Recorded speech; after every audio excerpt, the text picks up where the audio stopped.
What's going on, guys? Right, Bomby Teacher in the house, and I am here with the GPL Week 4 Pickem. This is going to be a new series I'm going to add to the channel as well for the GPL, where I take two teams like you see either side of me here, and I predict who I think is going to win based on their matchup, based on their record, etc, etc. This match actually on your screen right now I'm actually not going to do, but I put it here to show you as an example. And the reason I'm not going to do this is because this match has actually already gone ahead by the time I recorded this, so I already know the result. So I'm going to save the results for a power ranking video, but yeah, this match was a doozy. We'll definitely be talking a lot about this match come the rankings. Right, so, first battle we are actually going to look at this week. This battle may not go ahead, because we haven't really heard from Silent Leche in a while. But let's assume it does go ahead, just for the purpose of this. I really feel like Leche's stall team has literally no way of beating Sylvie's team. I'm trying to find a possible route, and I couldn't find one. Like, short of Hazard Stack and try and phase out as much as possible, which is very hard to do when he doesn't have that many phases on his team. He has Roar on things like Hip Powder, and he has Whirlwind on Skarmory, but that's pretty much it. He doesn't really have much else. But when you look at Sylvie's team, that Mega Latios puts in a lot of work once Mega Sableye's gone. Keldeo can put in quite a bit of work against his team. The Lando Eye looks really strong in this matchup. Rabombi is pretty solid in the matchup as well. Things like the Sylveon can be decent. The Samrock can also be pretty good. So there are lots of different things that Sylvie has at his disposal that I think could really put in work against Leche's team. Oh, I did forget to mention this before. I pulled this from the doc, but the Pokemon's names that you can see in yellow just down here, these are all the Z captains that the rosters have. So, just to make it aware in case it wasn't apparently obvious already. But yeah, I feel like if this match goes ahead, it'll be a fairly comfortable win for Sylvie. I don't really see how Leche comes back to win this match. Under any circumstances, I just can't see a win happening. Next battle we're going to talk about is another battle which may not go ahead because we haven't heard from 2D in a while either. 2D, he and Team 2D versus Dizzy U and the Dizzy Wishmakers. I actually really like 2D's matchup here. I think the combination of the Regenerator Core with Taunty and Tangrowth, along with the breaking power and the potential sweeping power that Gyarados and Volcarona both have. Chandelure is a really strong setup sweeper as well. Things like the Mega Garchomp can be quite hard to deal with. One of Dizzy's problems is he doesn't have a lot of support for that Bulu or the Aggron. Like, the only Wish I can see, I think Cinccino is the only one that gets it. I'm not even sure Cinccino actually gets Wish. So, looking at Dizzy's team, if he can manage this team well, I can see him potentially putting out a win. I can see Dragalge being pretty solid in this match. Dragalge is quite slow though, so it will get punished by things like the Garchomp. But I think Dragalge actually has potential to be a very strong threat for Dizzy. I also kind of like the Alolan Golem quite a little bit. It doesn't really beat the Tangrowth, but it can beat quite a few other things on his team. So, I also quite like Sigilyph. I think if you can get a burn on the Gyarados especially, even get a burn on the Malamar wouldn't be bad, or even the Garchomp. If you can get some potential Will-O-Wisp burns with the Psycho Shift set, that would be kind of cool. I think Gengar has a good chance to be a good breaker for his team, but it's very difficult in a way to call. I think this is 2D favored matchup-wise. So, if this match does go ahead, I'll predict a narrow win for Team 2D, I think. But I wouldn't be surprised if Dizzy pulled out a win out of the hat. I think he's more than capable. He's got good mechanics. Denistrio knows Dizzy very well, so there's obviously a lot of connection there. I do think there's potential for Dizzy, but if this match does go ahead, I'd edge it in favor of 2D, just about. Next up is gonna be Gaza substituting in for Titanio for a little while versus the Loyal Macacos versus Crasher's Melbourne Macagos. This match is hard to call.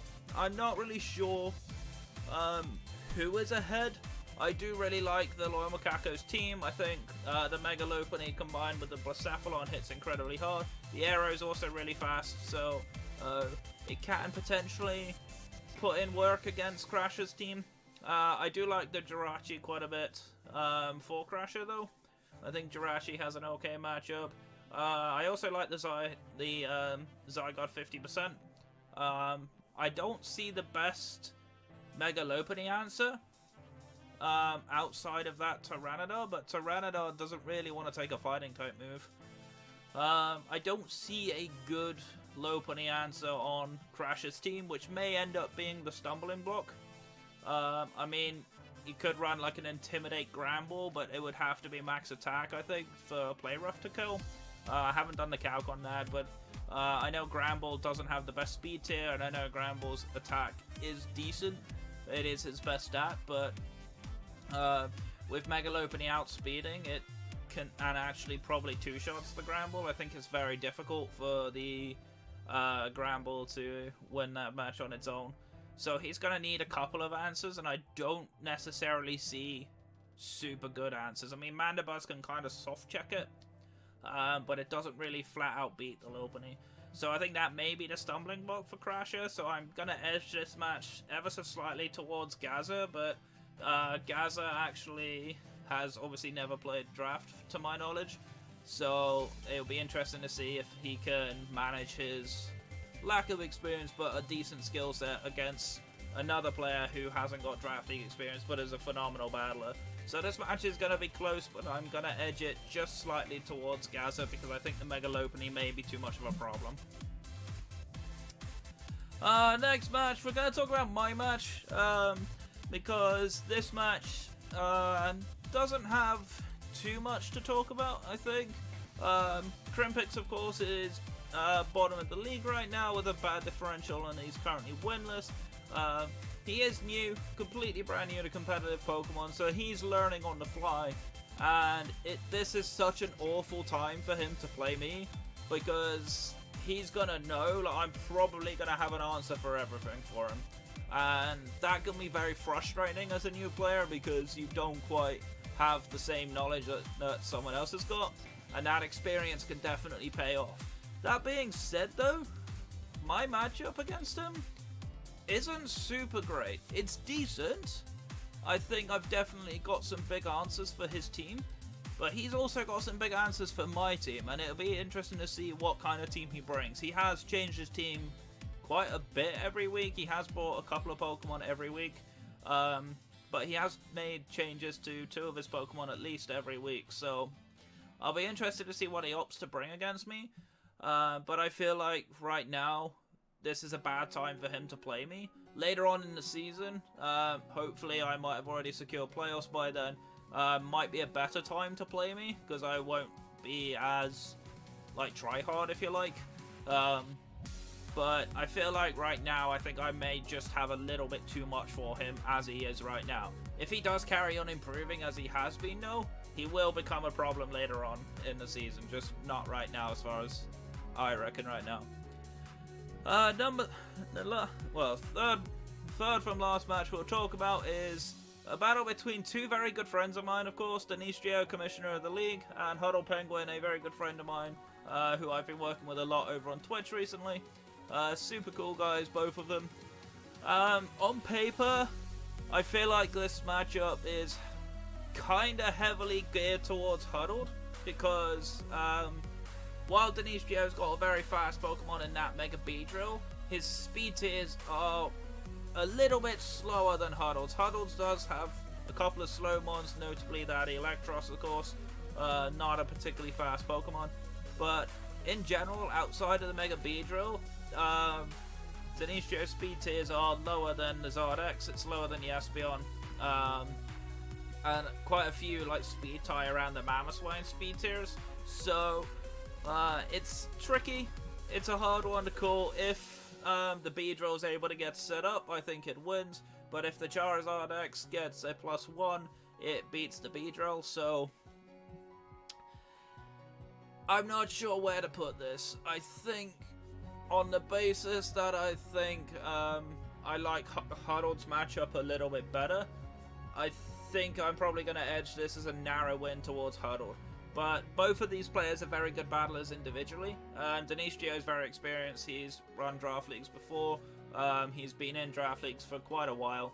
Huddled is brand new, but he has definitely shown that he is not out of his league in this company. So it's going to be a close match, but I think I'm just going to narrow it towards Huddled at this point. Second from last battle, I'm really excited for this match, actually. This match is going to be a lot of fun. It's going to be Exo Stomp and the Exo Stomp Exo Drills versus Shadow IX and the Shiro Shadows. This is very much a battle between experience and very skilled beginner. When you've got Shadow, of course, last season's champion, against Exo, who's been incredibly impressive at the start of the season, despite picking up a loss last week.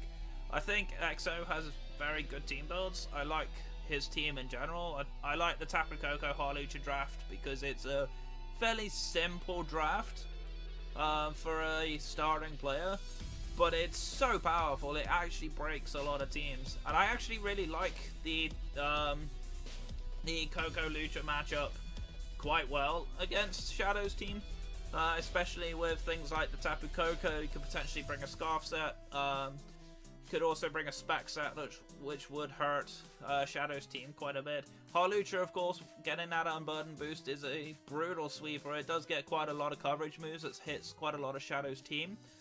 Alongside that, I like the Seismitoad in this matchup. I like Magnezone quite a little bit, especially to trap the Celesteela, but you do have to watch out for Flamethrower.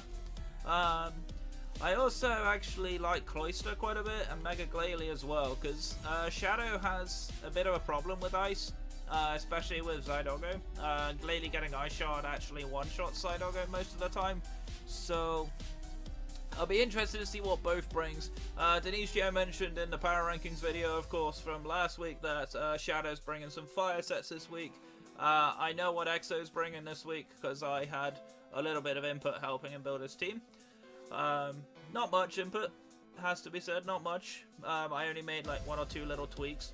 But yeah, this match is going to be a lot of fun. I'm really excited to watch this match go down.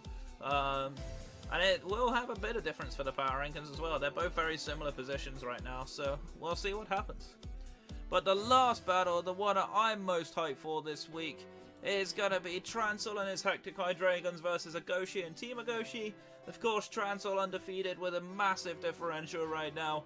Now, huge problem, his team's completely broken. But I think if there's one draft on paper that can potentially break this team, it's Agoshi's. Right, Agoshi's got some real hard-hitting powerhouses that Transall has got to find a way to be able to beat all of them. Like the Mega Mawile Zapdos combination is actually really annoying for Lando T, for example. Mega Mawile can actually also beat the Mega Gallade so long as it's running Play Rough. Even things like Darmanitan rips through Transall's team if it's allowed to do what it wants. Crocodile can potentially be a problem. I also like Weavile a little bit in this matchup, particularly against the Lando with the Ice Shard, and it also beats Superior. I feel like the biggest issue for Agoshi is how does he beat Zeraora outside of Crocodile? And the other problem is, of course, Crocodile naturally outspeeds, does also get close combat, and I don't believe, I didn't quite calc this, but I don't know if Scarf Crook can A, outspeed Zeraora, I think it's very close, and B, one-shot with Earthquake if it does outspeed. So that's going to be the interesting matchup, is how does Agoshi beat Zeraora? I could definitely see like Lantern come in as a way to stop him, like using Plasma Fists. That's a definite kind of strategy, but at the end of the day, I believe Zeraora gets Earthquake, which one-shots the Lantern, so I feel like this matchup is Transall favored, but I would not be surprised if Agoshi knocked out at least half of Transall's team. I think Agoshi's got a good match. Got a decent matchup, not the best. I mean, what the heck matches up well into this team, right? But yeah, I feel like this match may go down as a Transall win, but I hope Agoshi does put a lot of work in. He is capable, he's a decent battler, he's got a decent draft to take this on, so we'll see, It's going to be a close match, but I think it's a narrow Transall win. Alright, so that's going to wrap up my pickems for this week. Feel free to let me know how I'm going to do, if you're interested, of course. I'm interested because I want to see how wrong I am, just so everyone can laugh at me. But it's going to be fun. It's going to be a lot of fun nonetheless. So I hope you enjoyed this. If you want me to do more of this, let me know. I am definitely interested in doing it. If you want to join me and co-host this with me, if you're in the league, I'm absolutely interested in your thoughts and would love to hear from you. But yeah, thank you so much for watching. I'm going to get on out of here. My name is Rabombi Teacher. I'm your coach at the Royal Bournemouth Rabombis. Stay safe, stay awesome, and I'll see you guys next time. Take care.